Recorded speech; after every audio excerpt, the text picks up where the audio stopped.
I look, so we got the man who killed 77 people in 3 hours. Bro basically lobby killed everyone. He sent everyone straight to the lobby. Like, sad to say, because that's crazy. Like, what do you even do, or what even goes through your mind to do this? Like, how? Why?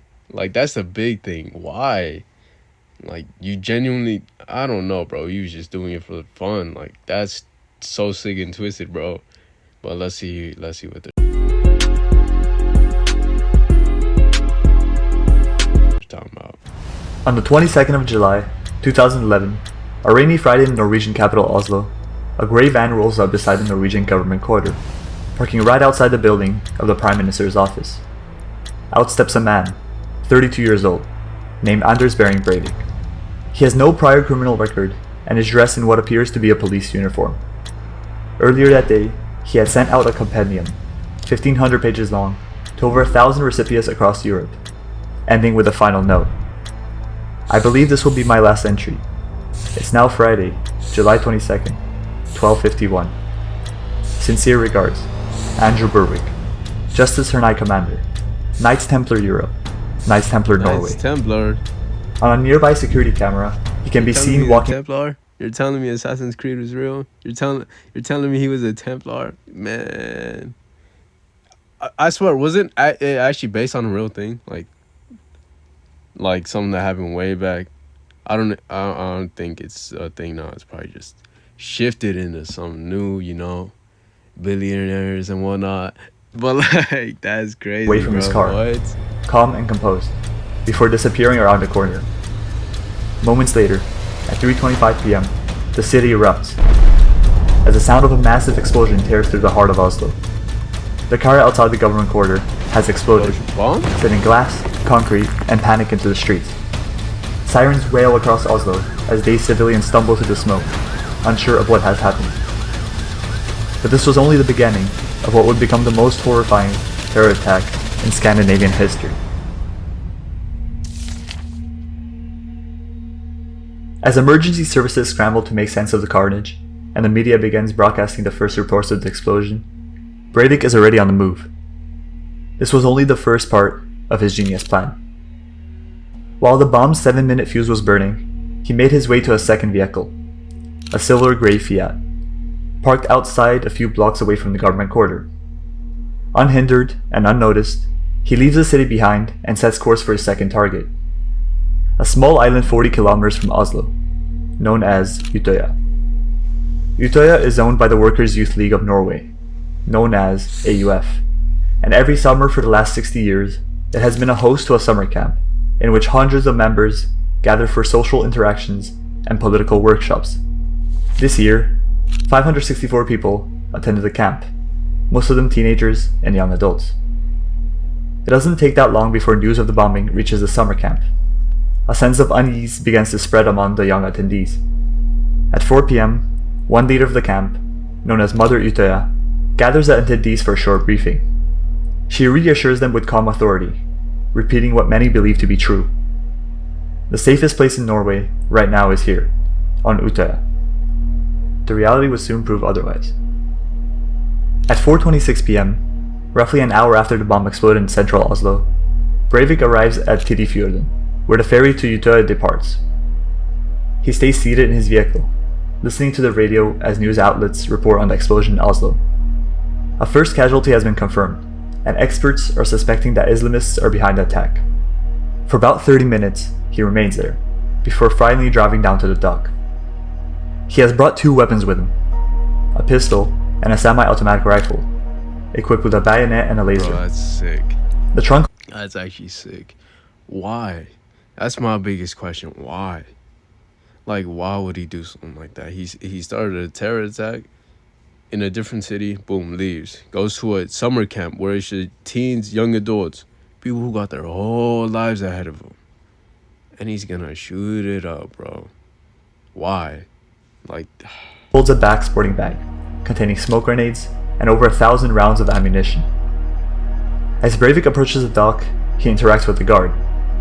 Using a forged police ID, he identifies himself as Martin Nielsen of the Police Security Service.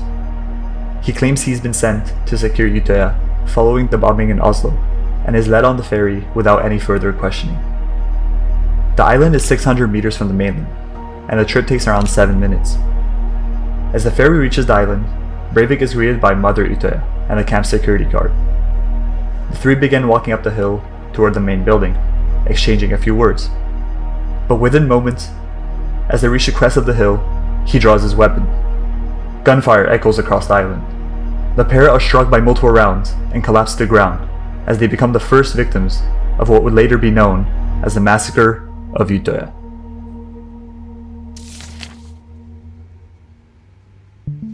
Breivik continues uphill towards the island. That's crazy.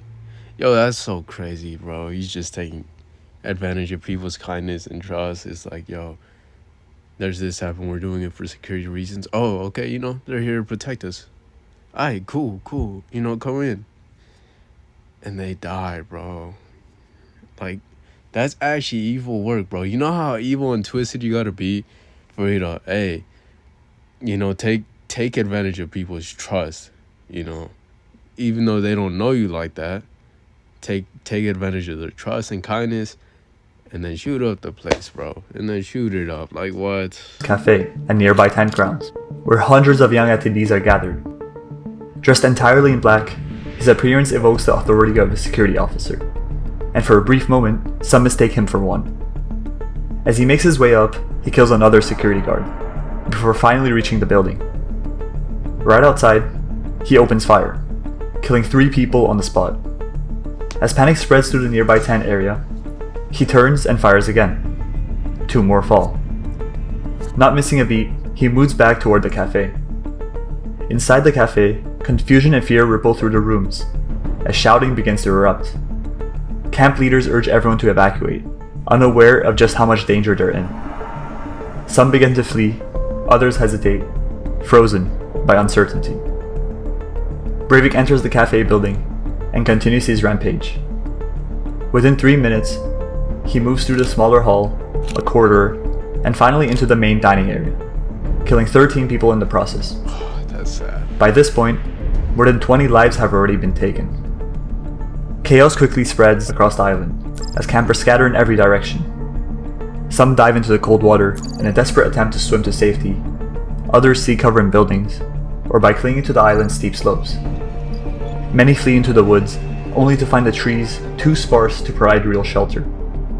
It doesn't take long to realize that the island, just 500 meters long and 300 meters wide, offers nowhere to hide. The campers are stuck in a death trap, with no path to safety. After the massacre inside the cafe, Breivik exits and crosses back through the tent area, killing 2 more attendees as he walks towards his next destination. A narrow path that winds through the trees along the western side of the island, known as Shalgestien, or the Path of Love. At this part of the island, many campers are hiding along the steep cliffs that descend toward the water.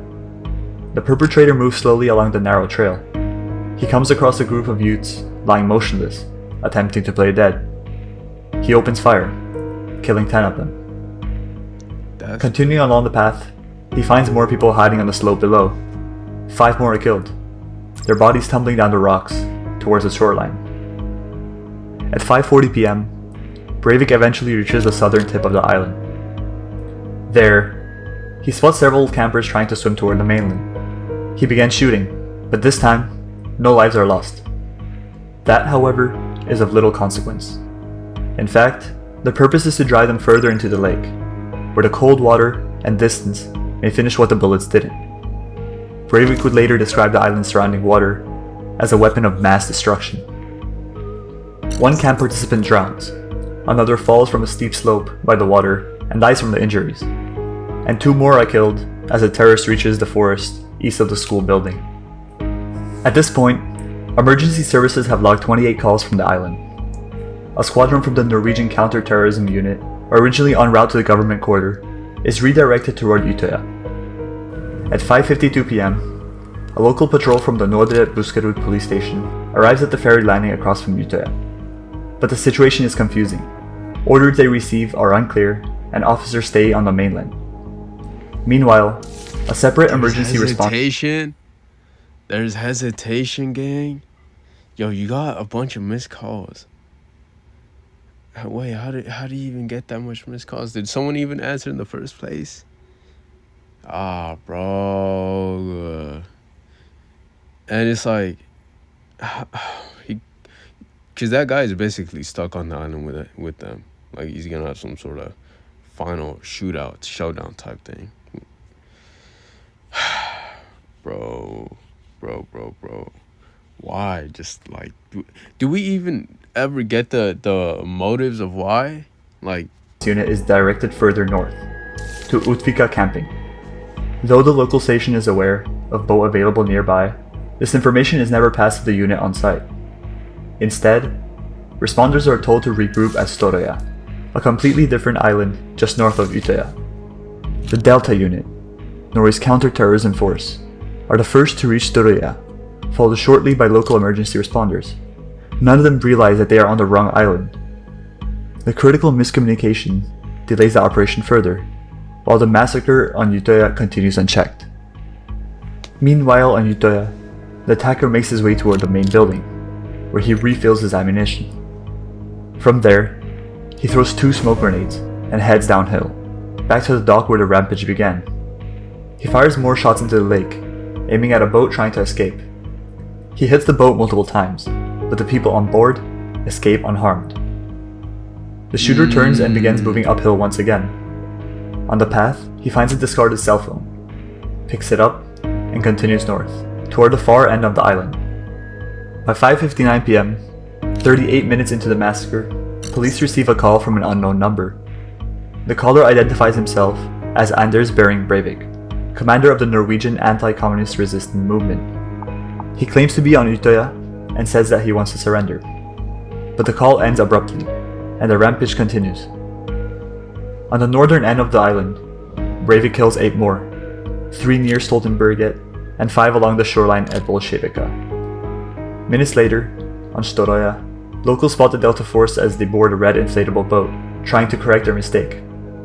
11 officers cram into a vessel designed for 10, all equipped with Kevlar and carrying heavy gear. As the boat slowly leaves the shore, the heavy weight causes the engine to get flooded, and the boat stalls just 100 meters from the mainland. are you serious? With the help of a nearby civilian, the force quickly transfers to a new boat and continues the journey. Once again, they're overloaded. 10 heavily armed officers crammed into a vessel built for 5, slowing their advance. After only a few hundred meters, they come across 2 larger civilian boats standing by. By dividing up, the I'm not officers gonna lie, they're getting mad lucky. Yo, they are getting mad lucky, gang. Yo, there just happens to be civilians out there just on boats. Enough for all of them just to kind of share and like go on different boats. That is some extremely good luck. But shout out to the civilians who are actually willing to, provide help. Because imagine you see an officer or a group of officers on a boat. It's like, yo, you'd probably hesitate, turn around, and like go the other way. Like, I don't want to get involved. Like, that looks crazy. So shout out to them. finally able to move towards Utoya. While the police remain stranded afloat, many survivors are still trapped in the strait between Give the Utoya and the civilians a mainland. Medal of Honor. With no official rescue in sight, locals have taken matters into their own hands. Numerous boats race across the waters, pulling people from the nightmare and bringing them to safety, all while the shooting commences on the island. In the absence of a rescue force, Breivik returns to the path of love. Around 6:13 p.m., he takes the lives of 14 young people seeking shelter by a pump house on the island's western shore. He continues down the trail, but stops when he hears the sound of a helicopter closing in on the island. Fearing it might be part of an armed police operation, he places a second call to the police at 6:24 p.m. This time, he identifies himself as the commander of the so-called Knights Templars, claiming the mission is complete and expressing his intent to surrender. He asks to be connected with a task force, but the request goes unanswered, and the call ends abruptly once again. Breivik continues moving down the trail. The helicopter he feared, however, wasn't part of any rescue mission. It belonged to the NRK, Norway's public broadcaster, dispatched to document the unfolding tragedy from the air. The first patrol of the Delta unit arrives on Utoya at 6:27 p.m., but they land on the opposite side of the island. Somewhere ahead, through the trees slick with rain and smoke, the sound of gunfire still echoes. Above them, The news helicopter from NRK circles the island, its cameras capturing the final moments of the massacre. On the ground, the killer moves with cold purpose. At the southern tip of Utøya, he guns down 5 more victims before disappearing again into the forest. I thought his mission moving was in the over. direction. If his mission was over, why is he still going? If he said his mission was over, why is he still going, gang? Of the school building, where 47 terrified campers are crammed inside, holding their breath behind a locked door. The second wave of officers pushes forward through the terrain, as the sound of bullets scream across the island. Unaware of what they will encounter, they eventually reach the schoolhouse. All is quiet, bullet holes riddle at the entrance, traces left by the shooter himself. But inside, against all odds, everyone is alive. The officers continue, step by step, as rain lashes the trees. Then, just as they emerge from the woods, they find Anders Behring Breivik stands only 15 meters away, weapon on the ground, arms raised. "I look at you as colleagues," he says. "You're not the ones I'm here to kill." Colleagues. At 6:34 p.m., 3 hours and 9 minutes after the bombing, Anders Behring Breivik surrenders. 8 lives lost in Oslo, 69 lives lost in Utøya. The youngest victim, only 14 years old. That's sad, bro. What was the message? Law enforcement worldwide suspect that Islamist terrorists are responsible for the devastating attack, but it quickly becomes clear who the real perpetrator is. It is one of their own. What? The document sent out by Breivik on the morning of the attack offers a chilling glimpse into the warped worldview that drove him to commit mass murder. Matthias Gardell, author and professor of religion history, is one of the first to read the 1500-page manifesto, called 2083, a European Declaration of Independence. According to Gardell, it becomes clear that Breivik was deeply influenced by fascist thought, shaped by 3 major ideological currents: anti-Muslim conspiracy theories, cultural nationalism, and radical anti-feminism. In his view, violence is necessary to alert and mobilize the native population of these threats.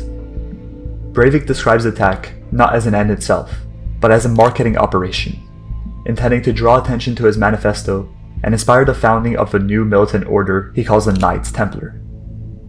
In the final section of the manifesto, the killer becomes disturbingly personal. In a self-conducted interview, he reflects on his childhood in a wealthy Oslo suburb, spending his teenage years playing basketball, tagging graffiti, and what he describes as early encounters with violent Muslim gangs. An origin story he frames as a root of his radicalization. He shares personal preferences, his favorite drink, his favorite brands, and even lists personality traits: optimistic, pragmatic, creative, and hardworking. But beneath this shallow portrait lies a man preparing for the slaughter of children. The attack on Oslo's government quarter might have seemed like the strategic target, but for Breivik, Utøya was the real center of gravity. He saw the summer camp not just as a gathering of children, but as a nest of future political leaders. He had also fantasized about capturing and executing Gro Harlem Brundtland, former prime minister who had visited the island earlier that day. In the terrorist logic, the more brutal the act, the deeper the fear.